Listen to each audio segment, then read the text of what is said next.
I want to talk about this extraordinary story that our divorce bill from the EU has been delivered, and we've got to pay them £40.8 billion, £2 billion more than expected, with a huge chunk of it due within 6 months. £40.8 billion. That's to leave the EU. I don't really get it. I mean, you pay to join a club, not to leave one. Let's talk to the host of Reasoned UK and all-round straight-talking guy, Darren Grimes. Good evening, Darren.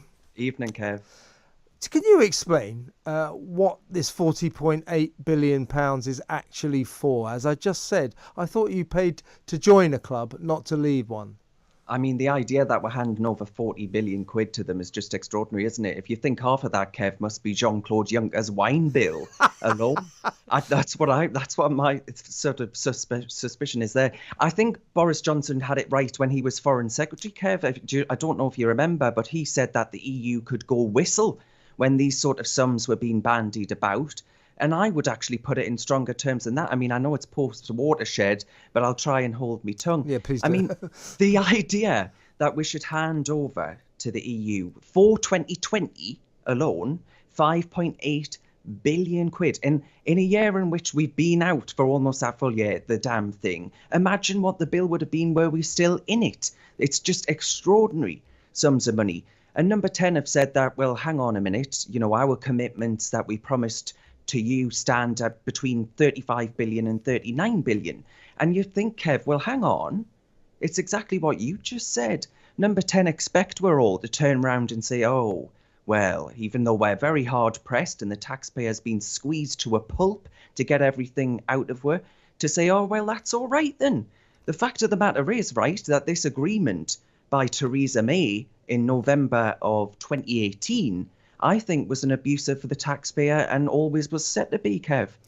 What do you think the idea of it is? Was it just that we wanted to leave and the EU basically said, well, if you want to leave and you want us to kind of play ball in negotiations and maybe sort of grease the wheels for some sort of trade deal between Europe and Britain, you have to give us a load of money. So they basically put a financial gun to our head and we agreed to hand it over just because we sort of want to keep links going. Am I sort of basically right there? Yeah, I remember at the time that the UK had legal advice saying that legally due, the sum was approximately zero. Yeah. Theresa May only agreed to this so-called divorce bill, I'd call it a capitulation, as part of her so-called negotiating strategy. And that was supposed to move the talks forward with the kind of so-called goodwill that the EU simply has shown it isn't capable of. And I mean, Kev, anyone, you don't have to be Alan Sugar to figure out that that was going to be the case. Of course, the EU were going to bank that money and continue to screw us for the next several years due to Theresa May's weakness, frankly. And of course, John Bercow and his merry band of Ramonas were doing all they could through parliamentary skullduggery and legal challenges like you wouldn't believe to try and scupper Brexit. So I think in many ways, right, this goes to the heart of the Brexit argument for me. The EU has been completely exposed. It hasn't acted in good faith. Theresa May was naive, I think, in many ways to think that they would be. And of course, it set out that the EU would show us goodwill in Article 50, which is the mechanism was used to trigger our eventual exit from the Brussels racket. We've seen that they haven't acted in good faith. Look at Northern Ireland, Kev. Have you seen what's going on there? Well, I want to get to Northern Ireland in a second, but just to labour this point, right? I belong to a club. It cost me a few quid.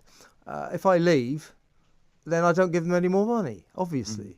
And if I said to them, I want to leave, they wouldn't say, right, £50,000 from you, otherwise you can't leave. I mean, what is the principle behind this? I don't get it.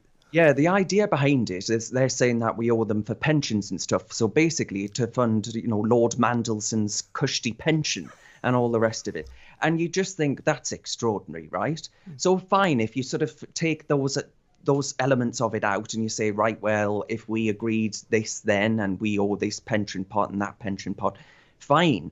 But how does it keep going up, Kev? That's what I want to know. I know, it's ridiculous. So let's go back to that other point that you made, and I think it's very relevant. So the EU is screwing us around no end about the Northern Ireland Protocol. And when they keep saying this border arrangement has to be obeyed to the letter, always remember, Darren, that on the eastern side of the EU, all the border controls are not obeyed to the letter. They are very lax. So the idea that the EU is treating Northern Ireland like the rest of the EU just isn't true. However, okay, so they're screwing us around no end. Why don't we say to them, all right, you want this 40.8 billion pounds, you have to completely back down on this Northern Ireland Protocol nonsense that you're messing us around with right now, otherwise you don't get your money. Let's not pay them the money while they're messing us around so badly.